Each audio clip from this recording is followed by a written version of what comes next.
প্রিয় দর্শক, আসসালামু আলাইকুম। সহিহ তিরমিজি ষষ্ঠ খণ্ড হাদিস নাম্বার ৩১৬৭ বাংলা অনুবাদ।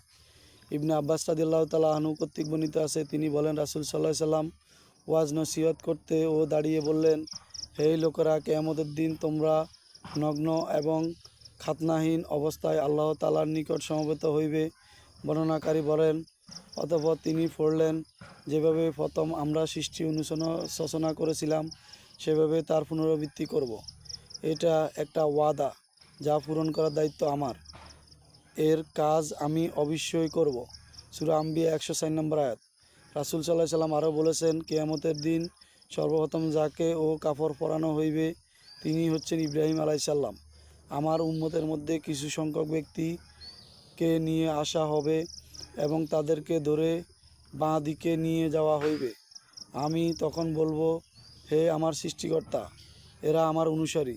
তখন বলা হইবে, আপনি জানেন না এরা আপনার বিদায়ের পর কী ধরনের ও বিদআতে উদ্বুদ্ধ ঘটিয়েছিল।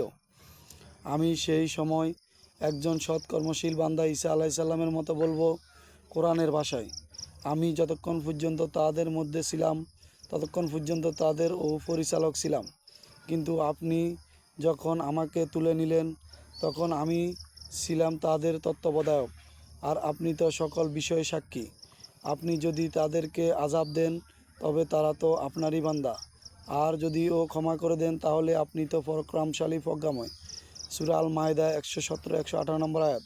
তখন বলা হইবে, আপনি যখন তাদেরকে রেখে এসেছেন তখন এরা অনবরত মন্দ পথেই চলছে। হাদিসটি সহিহ। বুখারী মুসলিমে এটি ২৪২৩ নম্বরে রয়েছে। কঠিন ব্যাপার, বেদাত থেকে বাঁচাতে আল্লাহ তাআলা তৌফিক দান করুক। আমিন।